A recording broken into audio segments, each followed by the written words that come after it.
Yes, yes, yes. All right. All right. Little technical difficulties. It's all good. Welcome to Comics on Canes. My name is Michael Yo.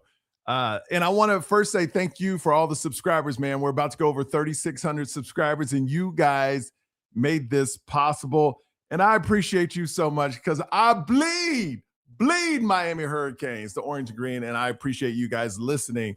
And thanks for making me your 8th, 9th, 11th stop because we know Alex Dano is number one. And I love Alex Dano. He's going to be on later in the week. But last night, Mario roasting Kirby. And I was like, this is where and I started laughing. And my wife is like, why are you laughing? I go, this is what football's all about. This is why the Miami Hurricanes make me so happy right now because Mario has this confidence he hasn't had in a long, long time ever at Miami. And it's good to see, man. It's good to see. I got to bring him on right now. The legend.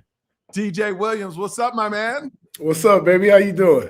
Man, I am great. I am great. First of all, I know we talked about it a little on text. When you saw Mario and Kirby go after each other, how'd that make you feel as an ex-player? So when I originally saw the clip, I had only seen Mario's side. So I was like, oh, man, there they go. another reason to hate us. I was like, oh man, we get to the college playoffs, make it to the national championship. Now we smelling our ass. Yeah, let's go. But after seeing Kirby's side, I was like, look, that's what makes college football great. That's the banter. That's the locker room. And I know a lot of times fans, they kind of take things too far. But what they really need to understand is coaching staff, players, a lot of guys either, played Pop Warner together, went to high school together. Guys have been on each other's staff. They're coming from the same tree. So as much as you can go out there on a Saturday and really try to knock somebody's head off, but then also have respect for them in the off season and things like that. But it was great. Why do you think, because this is what I noticed and you hear it from other schools, and I think this is why a lot of players, like high school players that choose in Miami, why don't you think other colleges invest in the past players to have them on the sideline to make them a part of the team still? Why do you think a lot of schools lose touch of that? I mean, a lot of schools don't have them. So listen, I get messages from my brother and other individuals. Why are you not on the sideline? I said, did you see the sideline? That's all gold jackets, right? Like if you look at the sideline, that's all gold jackets, but we just have a plethora of guys. But honestly, I say this all the time. The reason the University of Miami brotherhood is so unique is when it's all said and done, a lot of guys end up coming back and living here. So our relationship, with guys that I've had for 20 plus years, it's not happening on a group chat, right? At one point in time, you had Brett Romberg, Jonathan Vilma, John Beeson, Antrell Roll, and myself. We all lived in a two-mile span, literally on the same street. If you were to take, Sunset, if you know about Sunset in Miami and go, you can get to either one of our houses. And so I just think that's what makes it different and unique. And, the foundation was set years ago with Coach Andrew Swayze when everybody would come through to you, end up getting drafted, go to the league. We would come back in waves, 30 to 40 guys, and work out. And again, that's what continued the bond. And that was the trickle-down effect, too, for the underclassmen. Was it hard watching Miami? I know it was hard watching them, but is there ever a time where you got disinterested in Miami over the last 23 years? Disinterested? Listen, in the group chat, I was joking. I said, hey, man, I might put my alumni ship in the portal. I was about to say, because I got a brand Dime Life, so I got 20 other universities, right? And so, during that period, I'm speaking with other universities, I'm traveling campuses, and I'm seeing culture, and I'm like, man, this is what it's supposed to be. This is what it's supposed to look like. So I did. I went through a period where I was like, look, and a lot of guys probably felt this way. They got to earn my time for me to go out there to practice, for me to pour into a lot of these young guys, because I live a mile away from the school, right? Like literally. I live a mile away to school. Vilma lives about a mile away from the school. Vilma still works out there religiously. And there were times throughout that 20-year period where we would go over, speak with the linebackers, pour into guys, and you can just tell that it wasn't clicking. It wasn't genuine. We have a phrase and we have a term, is he a Miami guy? And I think throughout that time period, we brought in a lot of guys that weren't Miami guys. Now, right now we are live. So if you got a question for DJ Williams, please drop it in the comments. I know so many times you watch these interviews and you're like, they're not live. I can't participate. Yes, we want you to participate. If you got a question, make sure you ask. Now, when you went into some of those situations where you talked to the linebackers, did you just know that the culture wasn't there, but you still showed up? Listen, no. I went, and once I realized the culture wasn't there, I didn't show up. Oh, okay. Listen. Miami, we do it a little different, man. Yeah. And the city's like that too, right? The city's like that too. And that's just our identity. Like, we love our team, but there's a standard, right? There's a standard. But the specific moment, I remember watching film with a underclassman linebacker. It was a big game coming up, and they had the opposing team had a tight end in the backfield. I watched the first play. Tight end went the wrong way. I watched the second play. The tight end went the right way, didn't touch nobody. The third play, the tight end didn't touch nobody. Again, I said, look, he thinks he's a receiver. He doesn't want to be back there. I said, first play of the game, take your helmet, put it under his chin. You don't got to worry about him the rest of the day. And the linebacker responded to me and said, my helmet under his chin, ain't that how you get CTE? Oh. I said, you better hope you've played long enough and made enough money to possibly get CTE. Like, what are you? And for real, like, I knew from that moment, I was like, yeah, this wave of young guys, it ain't it. But now you see what Mario's doing. Yes. And he has them working hard. And, like the outside world, that Sig, the coach for Indiana, he goes, oh, it's a 9 to 5. We don't even practice that much. And they won the national championship. But it's just different at Miami where they work hard. And I don't know how long Sig's thing is sustainable. We'll see. But when you go to practice now, when you go to the Miami practices, is it more like how y'all practice back in the day? Yes. What I love is every period is physical. Every period is competitive, right? Like, when we were there, the moment we stepped out on the locker room, offense and defense were two completely different teams. It might as well been Miami versus Florida State. Like, that's what it was like when we would go offense, defense. We would do one-on-ones a lot. We would call out individuals, right? Like, there was no hiding. It was, let's go. We would end the practice, right? Like, we would determine if offense or defense was going to have to do conditioning. We call out individuals one-on-one. And like, some of the battles you've seen, like, just imagine, the end of practice and determine who has to run gassers.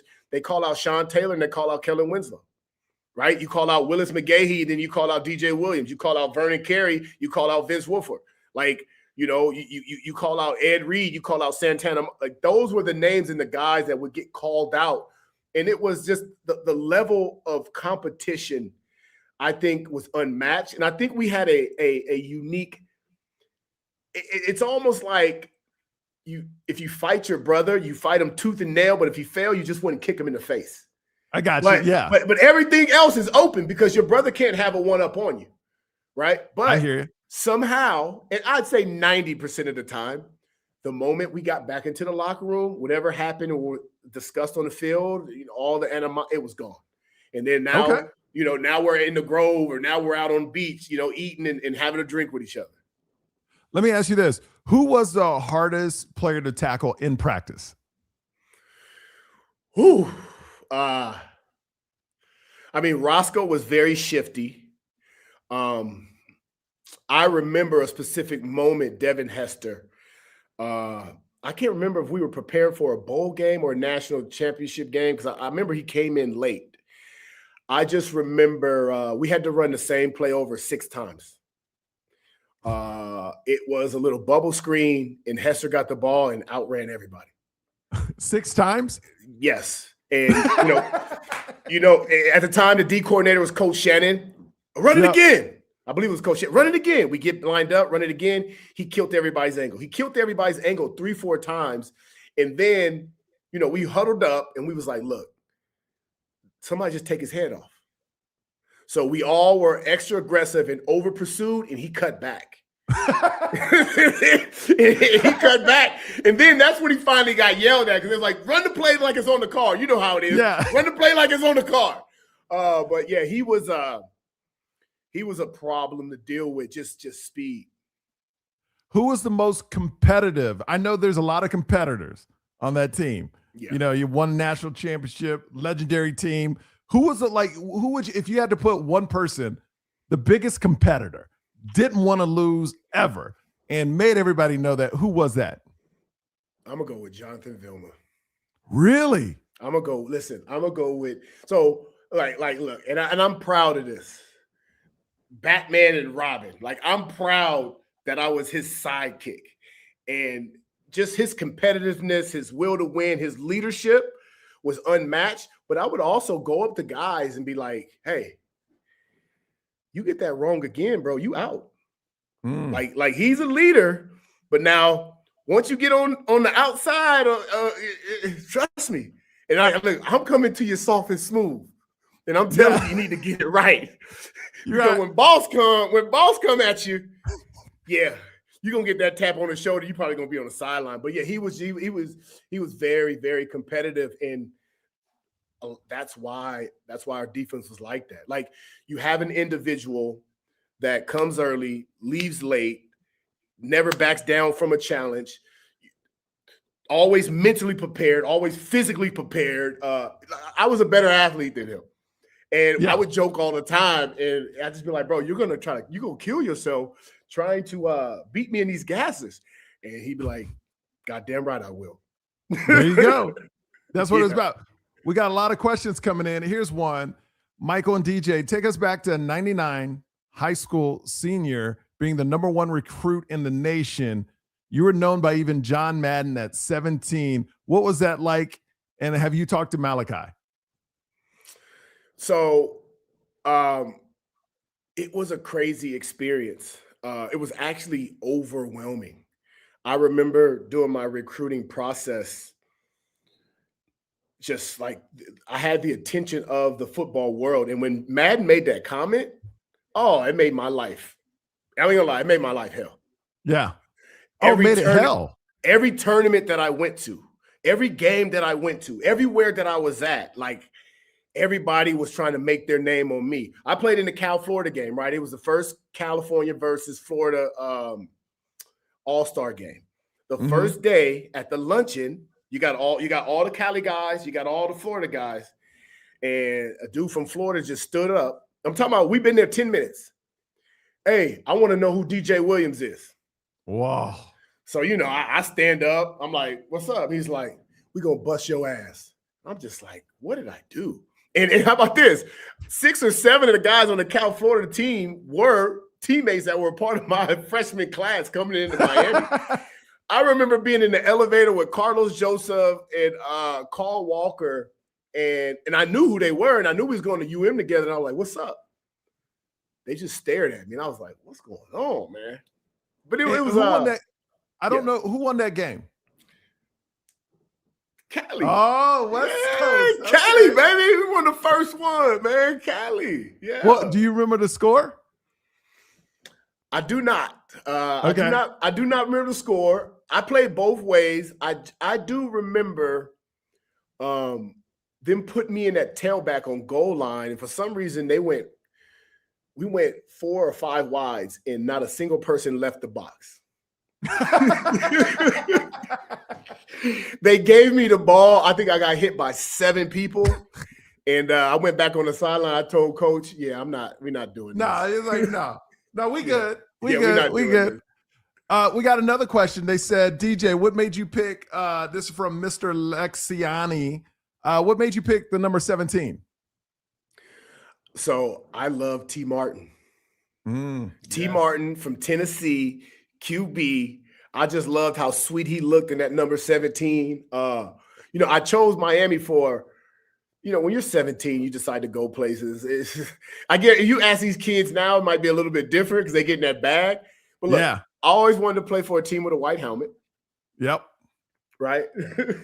I heard that Cal, Florida, and Texas were the best at football, so I wanted to challenge myself.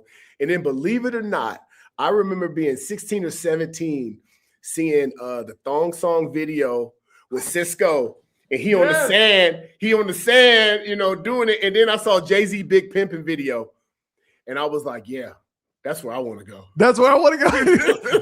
Let me see that da-da-thong. You're like, okay. How was tell me the craziness in your recruiting trip. The parts you can't say. No, yeah. Being the number one kid overall, this is, pre-NIL, the amount of things that I got offered would blow your mind. I remember the best thing was somebody offered me a 1970 Pontiac GTO. It was like my dream car, plum purple. I turned it down. I didn't go there. Funny thing is that coach ended up on my coaching staff in Denver. And I was like, hey, remember when you offered me that Pontiac GTO? He was like, I don't know what you're talking about. Somehow the University of Texas found a loophole. They flew me out, this other kid named Albert Hollis, and I think his friend and my friend, we flew out on a private jet. It was just the four of us with the pilot and the crew. I remember we had steak and lobster, and they made us feel special. We had that apple cider that looked like it's in a champagne. Yeah. Right. We had that, right? When you're young, man, a lot of things, you're very impressionable. But yeah, it was wild times. How about after I committed to Miami for my first year, I had to meet regularly with the NCAA. And I came here, I had a 1966 Mustang GTO. How'd you get the car? Yep. Just a lot of things. I had a lot of questions and stuff that I had, and how'd I get it? And, but it was great times. So let me ask you this. If NIL was like it is today, how much you think you could get on the market today? Number one recruit, linebacker. So, both ways. Because remember, I played offense my first year in defense. That's right. Both ways. Yeah. How much you think what would the bag need to be to get you today, knowing the landscape of it?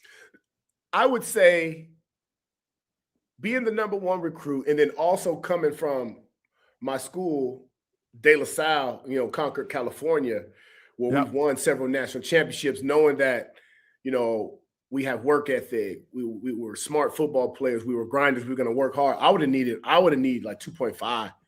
2.5 million. 2.5. But look, I did the calculation. How much my lifestyle was when I was in college. And I would say, and listen, I don't know how we could do inflation or whatever needs to be done, but I would say I was probably spending close to $3,500 to $5,000 a week. Just college? Not spending, but the places that I would eat, the places that I would party, the access that I had, right? Never came out of pocket for anything. Yes, but the totally access that I had. Yes, I got it. Yeah. Let me ask you this, and don't say the name of the player or the school or anything. What is the biggest bag? Because we all know football. People were getting bags. People were getting special treatment back in the early 2000s in college football before NIL. What was the biggest thing you heard of a school giving whoever to go to their school? I'm going to say the school's name, Alabama. Okay. Right? So I was a part of an All-American team. And, everybody starts to talk about what school you're going to and why you chose the school. And so, once I chose Miami, they asked me, how much they gave me and why I chose it. And I was like, I didn't get nothing. They was like, what you mean you didn't get nothing? So I found out this individual, he committed his sophomore year. They got him and his girlfriend an apartment. They paid it outright. They got his mother a job and his mother a house, and that was all from his sophomore, junior, and senior year just to get him to Alabama. Wait, in high school they were giving him that. In high school, wow. They got him an apartment.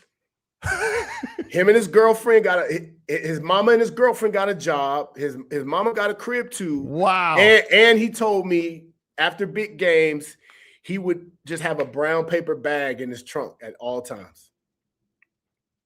And did this player ever pan out? Did he become as great as they thought he was going to be? He did not.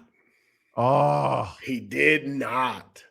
That's what's sad about the story. He did not. Yeah. We got another question. DJ, remember on signing day, there was an article in the Orlando that said it was between Miami and Florida State. How close were you really in picking Florida State? It was not close between Miami and Florida State. Okay. Now I did. So remember, I'm originally from California, so I thought all Florida was on the beach, right? So I just remember getting to Tallahassee in some small airport. I remember like we're like going through like rural roads, and all I remember was, first of all, I'm not gonna lie, I love Bobby Bowden.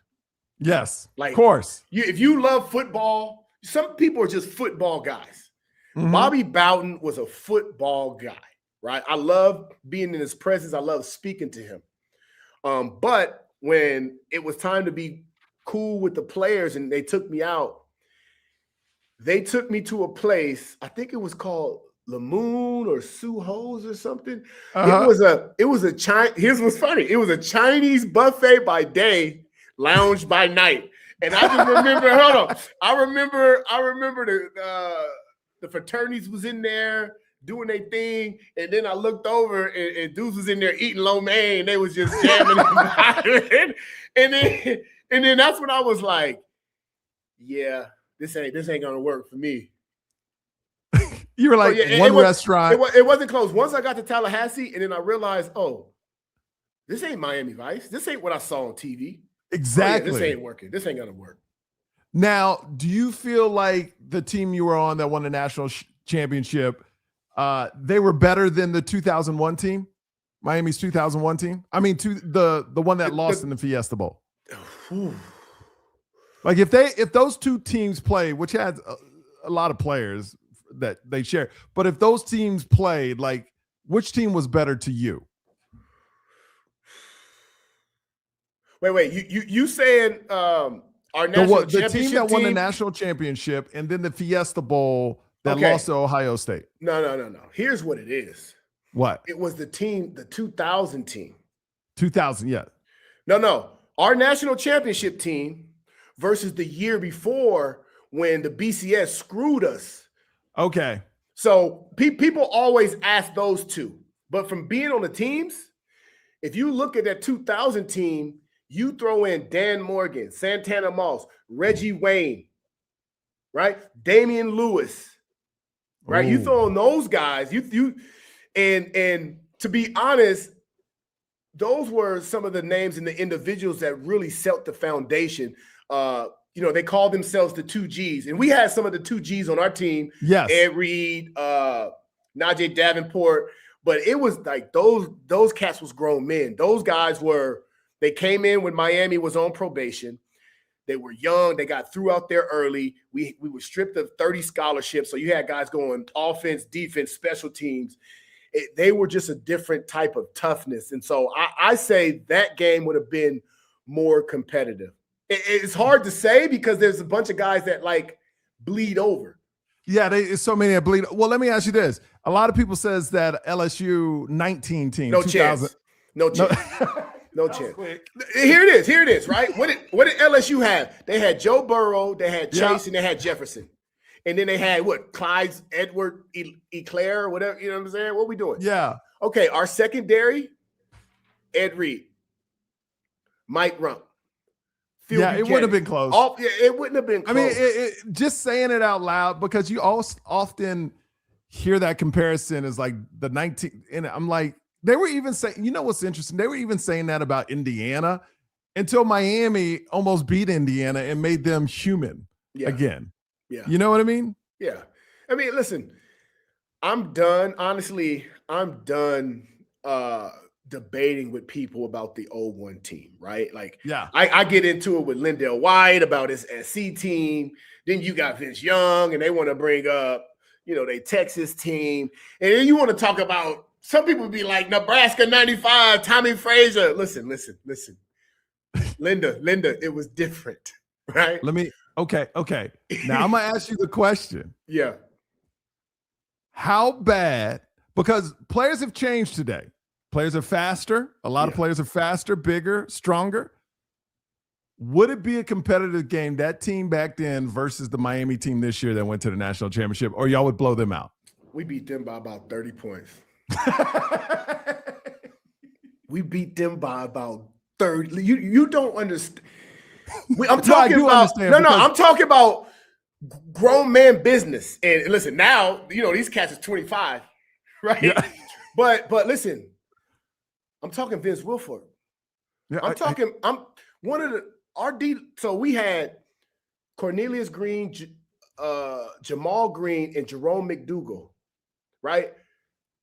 Cornelius and they came from JUCO. Like, these dudes was riding buses 1,500 miles and taping their own ankles. Right? So when they came to Miami and they saw that you could get all the free Gatorade, like, it was different. Like, just the toughness. They wouldn't have been tough enough. I would be honest, they wouldn't. I mean, even under the regime of Mario, and Mario is a tough SOB, right? And he played on those national teams in toughness. But I'm just saying, like, the kids today aren't as tough. And then that's why when people try to compare us to, like, some of the early 90s or 89 teams, they probably edge us out in toughness, the Benny Blades and those guys. But then we were like some crazy athletes. Yeah, crazy athletes. And also, I think in the benefit of me being around the same age as you, is that it was a different time where players, like, you could coach them hard. Today, you coach a player hard, the wrong player hard, they're leaving.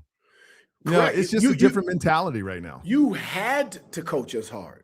Like, we held you to the accountability on you to coach us hard. Like, our coaches almost got in a fight every week with each other. Like, why would that be? Why? Because players going too hard at it? I'll say, I can't say the word, but people that know ball, script effing, right? You come out with the script on the plays that you're supposed to go against each other, and then one coach would be just switch it up, right? And a big play would be made. Curtis Johnson, our receiver coach, one of the biggest trash talkers. He changed something on the script. They hit us over the top for a big touchdown or something like that. The same thing happened every week. Somebody would make a big play, and then all of a sudden, somebody like, okay, all right. Once those hands start going, all right. Like, it was, you had to coach us hard, man. And like I said, we loved it. It was just competitiveness. And the most unique part about it was we didn't hate on each other. Yeah. But somehow we competed to the death, but we didn't hate on each other. So one of my good friends, and this, is Mark Stoops, and he coached the defensive backs. Oh, I love back in that. And you were like, he loved to talk a lot of crap back in the day. Big time trash talker. I used to call him little firecracker, right? He's a little red. Yeah, right. You talking about, like, talking big trash. Big trash, man. And he was one of the coaches, right? Yeah. We're supposed to be in a certain coverage so the offense can get a look. And, maybe somebody's been doing something wrong in a game and we want to see how he's going to react. Stoopsy had just, run cover 4. Blitz off the edge. Blitz. All out blitz, cover 0. I love it, man. I love it. Let me ask you this. Back in the day, the defense you were on, one word to describe the defense. If you could give one word to describe it. One word to describe it. Oh, I'm going to say relentless. Okay. Relentless. Hardest hit you ever received in a game or at practice? Hardest hit that I ever received is actually why I ended up back on defense. We're playing, listen, so my freshman year, I'm at fullback. We're playing McNeese State. And we do like a little trap at the goal line. And I remember they had a safety. He was only like 5'10", 180, soaking wet. You know, Cat used to put the tape on the back of his game pan because he didn't fill his uniform out. Yeah.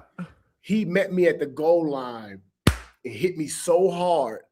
I remember I go to the sideline and I'm talking to the trainer, Scott McGonigal. I'm like, yo, I think I sprained my ankle. And he's like, what? And he's, checking my ankle. And I said, I think my shoulder hurt too. And he grabbed my shoulder. It said, clack, clack, clack, clack, clack, clack, clack, clack, clack. Torn ACL, labrum, all of that. I ended up having to make it through the season, but I had to get surgery at the end of the season. And immediately when the season ended, I went upstairs and I went into the linebacker room. Coach Hargrave, I said, I want to play linebacker. Put me back. Yes. Put me back. I'm done. Yeah. All right. How about the hardest hit you ever gave in practice or a game that stands out to you? Ooh, I was, they say football is a game of inches. Yeah. I was probably 1 or 2 inches away in the national championship game against Ohio State when I came off the edge and Crouch didn't see me from his blind side. And at the last second, he turned around and I barely missed that chin. Like I'm talking, see, people don't understand. Like when I played in the league, I was like 242, right? Denver wanted to be fast. And when I was in Miami, I was 256, 258. Ooh. I'm talking about just clean squats, just drinking Hennessy, right? Just eating pollo tropical, just, and I was coming full speed off his blind side. Oh. And did I close I don't know. And I barely missed it. So to me, that it wasn't the hardest hit, but if I would have been an inch or two, they would have had another guy get carted off that game. All right. And just moving on to Miami today, before we wrap this up, you've seen what Mario's doing. A lot of fans like me see this new Mario, and we call it a new Mario because he did a press run like 3 weeks, and I know you keep up with it too, but there's this new confidence he had. Are you seeing the same thing like a lot of us fans are seeing in Mario? I do. And, you got to think, why he was so uptight when he first got here. Right? He had to clean house.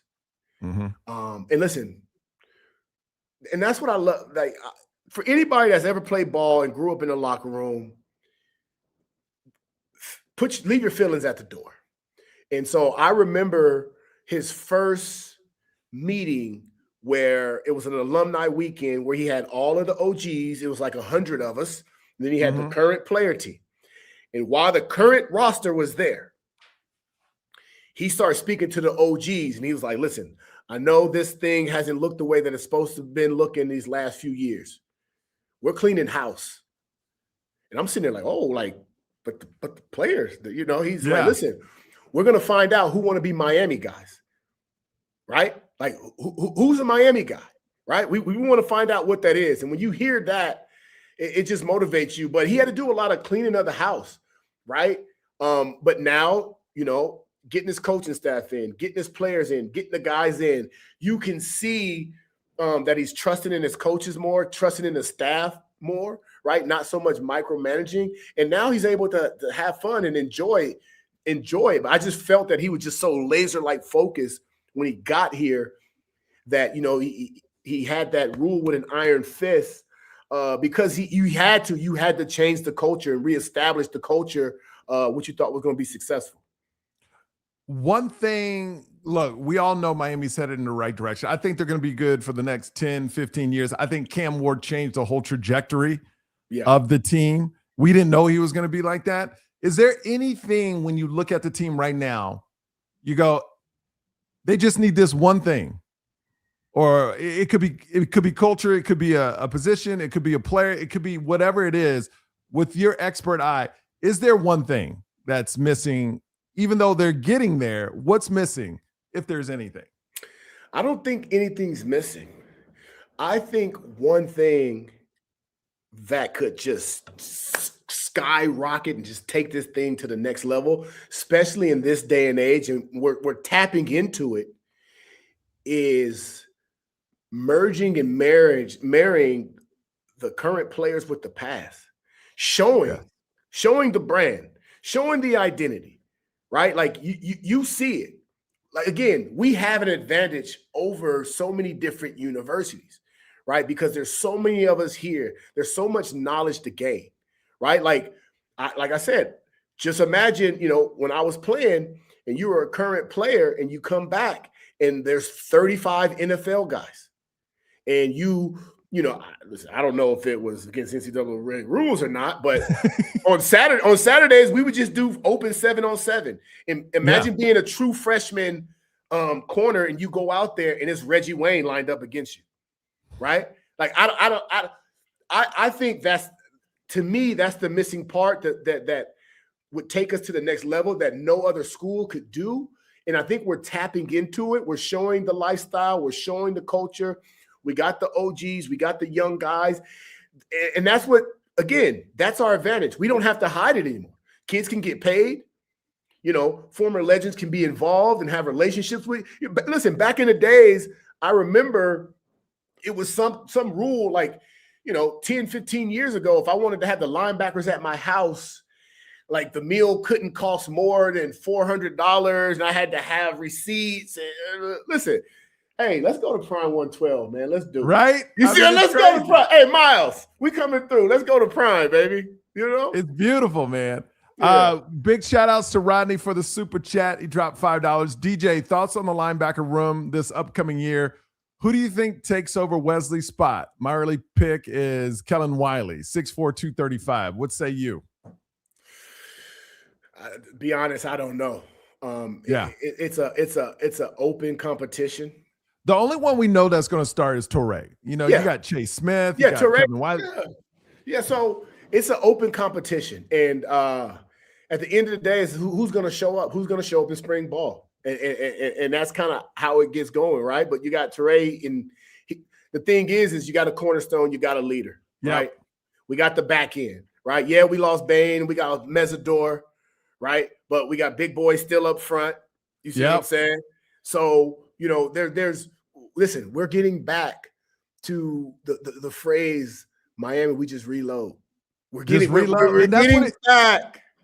And for the first time, I feel like, because Marquise Lightfoot, you got the end coming in, the transfer from Missouri. I mean, I think Wilson's his last name. And you got tons of depth too, which is like the receiver room is like, the whole running back room came back. Running back room is ridiculous. I mean, I did get a question early when I talked to you about who's the hardest to tackle, and you said Hester. Who was the toughest running back to tackle back in the day? And then after that question, we got another question asking, would you ever want to coach collegiately in college? So this is me personally. Yeah.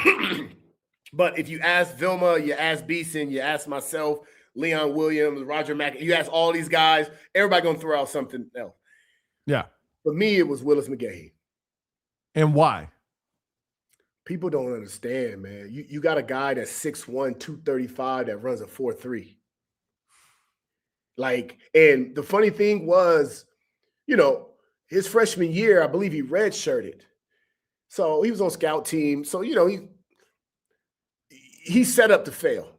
I remember that following year at the spring game where we've never really went against him going full go. And he has a one offense, a line blocking for him and whatever. Spring game, he ran for 150 yards, 135 yards. Right? On like 14 carries, something crazy, man. For me, he's one of those guys where you got to get him before he gets going, right? Yeah. Because he has all the tools in his toolbox, right? So he's shifty, he's fast, he's heavy, he's strong. So if you don't catch him under the chin and hit him hard first, and his confidence, his motor get going, that thing coming downhill. All right, college football. Would you ever want to be a coach? Definitely not. No, okay. Listen, okay, so for anybody out there that, first of all, they talk about college coaches and how much they get paid, you have to understand. Just imagine if your livelihood was dependent on 107 or 108 18 to 25-year-olds doing the right thing. You got dorms, you got girls, you got liquor. Now they got money, they got Hellcats, they got condos. You just listen. Every team has those 10 to 15 guys that when a coach phone rings at 3, 4 in the morning, they have an idea which one of the guys it is. It's a lot of pressure. And also, and maybe because I'm older now, having to kiss a high school kid's butt ain't happening. That's tough. That's why I was never a waiter, because I can't have people just talking to me anyway. Like I even remember hearing Jason Taylor going, "Yo, man, I got high school players put me on pause." Sending my call. Like, that's crazy to deal with. And you're a Hall of Famer. You're a yellow jacket, and a high school player is like, voicemail. Yeah, you got to think it's because they were playing 9U. And they already got 200,000 followers on their YouTube channel, and all these things. So by the time they get to that level, it's like, what can you tell them, right? Like, and I feel that, you can let me know if you think differently. I feel like when I was coming up, we really respected the past. Yes, I feel now they're losing that. It's not about the past; it's more about them right now. Yeah, I think that because the instant gratification that they've received, right? They've already got the money, right? So it's like you got an 18-year-old kid, that already has 500,000 or a contract, getting NIL money. It's going to be hard to listen to him, right? Like when you're grinding and you're trying to get to where a Jason Taylor has been, then you're more willing to listen. Yeah. But listen, think about it right now. And this was like the hard dynamics of the NFL. There are players on that defense. A lot of players, most probably make more than all the coaches on that defense. So 100%. It's like, right? Like, you remember your parents until you play the bills here. These kids are like, I do pay the bills. I do bill, yeah. And I'm paying them at 16 years old. Exactly. I'm paying them at 16 years old. That's tough, man. DJ, I got to run. We got to wrap this up. But please pimp whatever you want to. What do you got going on? We know you got Dime Life. You got a podcast too. Yeah, so I got Dime Life. I started a podcast called Start with the Facts with Maurice Claret. Which is hilarious. You got Brian, you got Alex, you got Germ. We took a little break. We're gonna dial that back up. But again, I'm going to just continue growing Dime Life, trying to get bigger and better every year. Stop by the Dime Life store, 4255 Southwest 72nd Street. We're currently closed now, but we will have some things up in the spring. But I appreciate you for having me on, man. Thank you. Man, I love you. Every time I see you, show me love. And let's keep doing it, man. Let's keep doing it, because I feel like the next 10, 15 years, we're going to be good. Let's do it. All about the you, baby. All about the you, baby. All right. All right. And make sure if you're watching, hit that subscribe button, and we will see you next time. Peace. It's all about the you.